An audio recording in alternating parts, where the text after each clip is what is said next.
Bonjour à tous, aujourd'hui on se retrouve pour la présentation de notre application Cooking Mamat. Cooking Mamat, qu'est-ce que c'est Mélodie?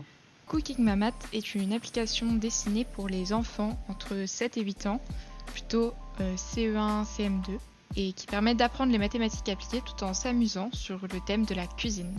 On sait que les enfants sont friands de gâteaux et de desserts, et on a voulu faire une application sur le thème de la cuisine qui permettait de leur apprendre les conversions et la lecture de l'heure tout en s'amusant. On est à présent sur l'application, sur une interface très intuitive. J'ai le choix entre créer un compte ou en choisir un. Nous avons donc déjà un compte, nous pouvons continuer avec celui-ci. On arrive sur le menu principal. Est-ce que tu peux nous expliquer brièvement les différents modes de jeu, Mélodie? Sur le menu principal, on peut voir deux boutons, un mode jouer et un mode s'entraîner.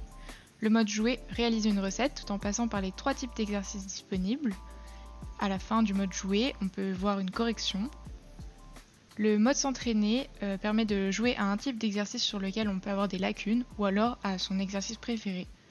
Il y a les 3 types d'exercices disponibles dans le mode s'entraîner, mais on peut choisir auquel on souhaite jouer et on peut choisir également éventuellement le nombre de fois auquel on souhaite jouer à ce jeu. On va commencer d'abord par le mode jouer qui permet donc de voir les 3 types d'exercices et les corrections disponibles. Dans le mode jouer, la première étape de la recette est de peser les ingrédients. Donc en fonction de la difficulté du profil, on aura une difficulté différente pour cet exercice. Il suffit donc de glisser le poids à gauche et de le mettre sur la balance de droite, puis de valider enfin sur la flèche à côté de la balance. Ensuite, on peut voir un exercice pour lire l'heure et plus spécifiquement lire combien de temps s'est écoulé entre les 2 horloges. Si on ne sait plus comment faire pour lire l'heure, on peut demander à l'aide. Enfin, le dernier exercice pour créer la recette est de lire l'heure, pouvoir retirer le gâteau du four à temps. Si jamais on se trompe sur une heure, on peut effacer grâce à la petite gomme entre l'aide et le bouton valider.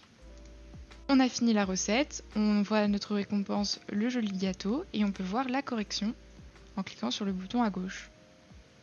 En cliquant sur retour, on retourne au menu principal. À partir du menu, on peut accéder à la page profil.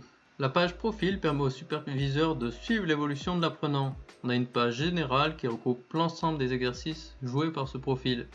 On a également une page pour chaque type d'exercice qui permet de suivre l'évolution de l'apprenant précisément.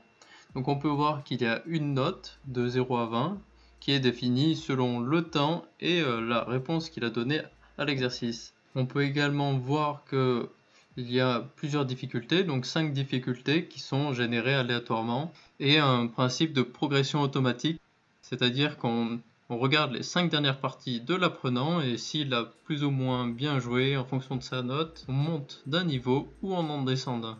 On peut à présent revenir dans le menu principal et Mélodie va vous expliquer le mode entraînement. Dans le menu s'entraîner, il y a 3 boutons qui permettent de faire des séries d'exercices de 5.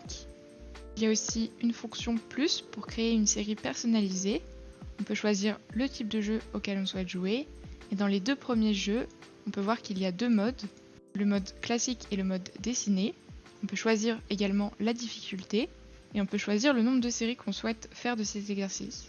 Voilà, on va s'arrêter sur ça. Merci à tous de nous avoir écoutés et on se retrouve la prochaine fois pour un nouveau jeu.